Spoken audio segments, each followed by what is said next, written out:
the discourse around Fantastic Four First Steps was kind of concerning when the trailer dropped and all that stuff. And all I have to tell you is, don't let people discourage you going to see a movie or watch a show.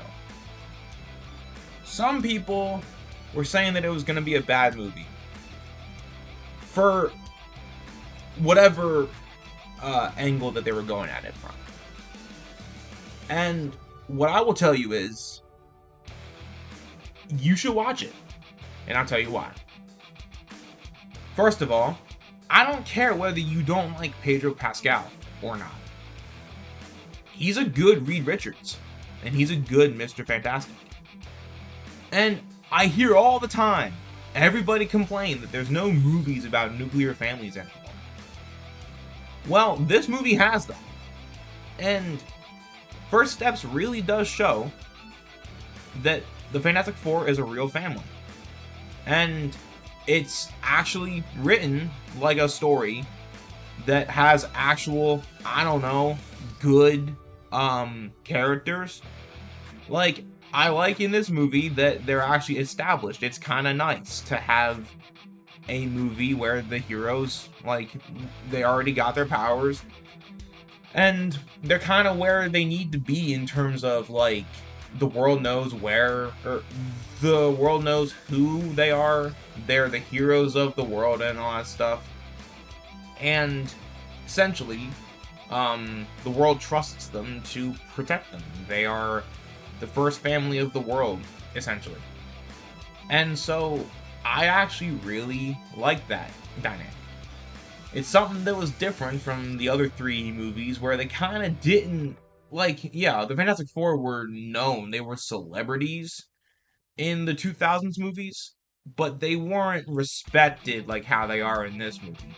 And in the comics that I read of the Fantastic Four, because I read a few before doing this retrospective series, that's how they're treated in the comics. They're very much respected. And so,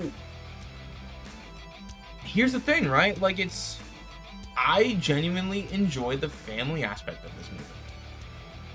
And I really thought that they felt like a family. All of the actors do a very good job of portraying the characters. And I still think that Ben Grimm is the most interesting part, despite the fact that I think that Pedro Pascal and Vanessa Kirby are doing very good jobs as Reed Richards and Sue Storm, the two most boring characters. My one gripe with the main cast is that they really don't give anything to Johnny, really. He's just kind of sitting there listening to the radio for, most of the movie. But here's the thing. The scene of Ben talking to the lady, like, in charge of the daycare, like, that's cute. Like, I actually like that.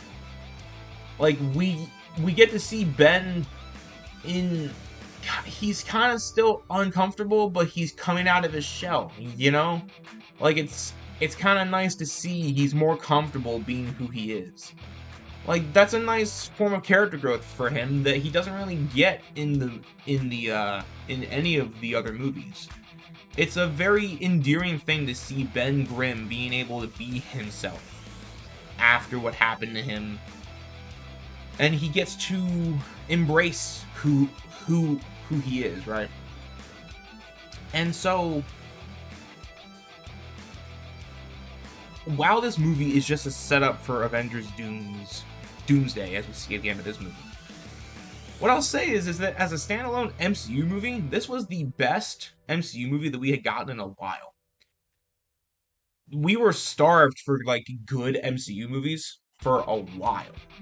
We hadn't had one, at least in my point of view, since No Way Home. Multiverse of Madness was meh. Thor: Love and Thunder, bleh. I could not stand anything that came out after No Way Home. I couldn't. Maybe it's because nothing could live up to that for me. And I'm not saying that First Steps lives up to that, but First Steps is a breath of fresh air considering what we've gotten for the last few years. And anybody that tells you that this movie's bad is lying to you. And anybody that tells you that this movie's bad because it has a woman Silver Surfer in it is also just lying to you. And I'll tell you why. Because she's the same character as Norrin Radd. It's just that she's a woman. It's the same character. It's the same character. She's written the same as Norrin Radd. She has the same essential backstory. They just do it in a slightly different way, where she hears the voices of all of the people that she helped Galactus murder. It's the same story, just done differently. It's the same premise, just done differently. But because it's a woman, people told you, oh, don't watch it. No, watch it. Watch it and judge it for yourself. Go into it without bias. If you know the character of Silver Surfer, it's faithful to the character of Silver Surfer. And I don't care if that gets me some pitchforks. It's just reality. It's faithful to the character of Silver Surfer. What I also enjoy about this movie is the fact that they got Galactus correct. Now, another gripe that I have is that it was speculated for a long time that after we got done with all of the, well, okay, when this speculation came out, Kang was still the big bad of this current phase of the MCU, right? And then it was speculated that after Kang, we would get Galactus, and that would be the finale of the MCU, right? So Liam has a theory that this is not the Galactus that will be in the MCU. It was a standalone. Because while this is, yes, an MCU movie, it takes place on a totally different planet from the MCU. And so Liam theorizes, and I tend to believe this, that the Galactus in this movie is not the one that we will meet in the MCU eventually. But I will say it does kind of annoy me a little bit that he just gets taken out so easily. Like, it did get on my nerves when we watched it a little bit. However, I can understand that, and I can make it pass because of how cool Galactus is in this movie. And he's actually genuinely terrifying. And, like, he actually goes down and does his own dirty work. He's not just sending the Silver Surfer down there and then sucking up the planet, like, from space. Like, he's actually going down there. And you feel the overwhelming threat of Galactus from the whole planet, right? It's not like in Rise of the Silver Surfer where, like, we're just told that Galactus is coming, right? But the world's still going on, as if nothing is happening. In this movie, we feel the weight of Galactus coming, right? And after the Fantastic Four fails to stop Galactus, there's a really cool scene where, like, a bunch of people are outside of the Fantastic Four. They're outside of the Bastion building, and people are protesting. They're mad, and really, honestly, in the real world, people would be mad. That would be like an actual real thing. And then Sue goes out there and gives a really good speech with her baby, so that probably helps with points. And, you know, the puppet guy. But Sue just goes out there and just talks to the people and says sorry, and that basically they love everybody. And that they're going to defeat Galactus. And the whole world gets on board, and it's kind of nice in the year of our Lord 2026 to see a movie where humanity actually is able to get on the same page for once. Like, this movie is just feel good in that sense where, like, it's like, oh yeah, humanity can actually coexist with each other if the circumstances are correct. And the point that I got out of it was, yeah, it should always be that way. Humans should get along with each other. We don't have to be enemies.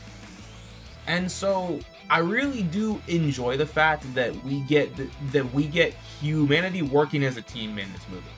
It's really nice to see. And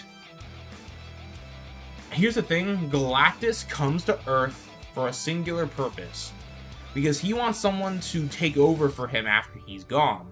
and he wants Franklin Richards. Now, for those of you that don't know, Franklin Richards is an extremely powerful character. He has all these powers, right? And so Galactus wants him to basically make him his vessel. So we get a whole like keep away fight scene, and he almost gets him. He almost does.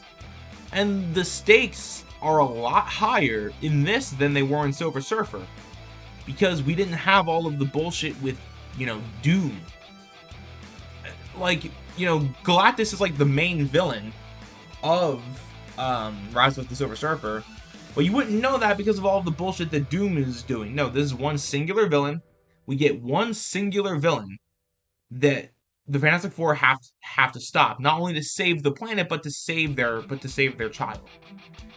There's no artificial beefing like there was in Fantastic. No, they argue like a real family. They act like a real family. They have dinner together almost every night, which is something that families don't do. And so, if you want a story about the nuclear family, this is it. This is what y'all are looking for. So don't buy into what people tell you about how this movie's bad, because it's not, y'all. And I didn't even give a number ranking to Fantastic because I was so angry. Nah, y'all, this one's like an 8.5. This one's not bad. I want to say thank you all for enduring these 4 videos with me. You all rock. And I got a bunch of stuff coming out next.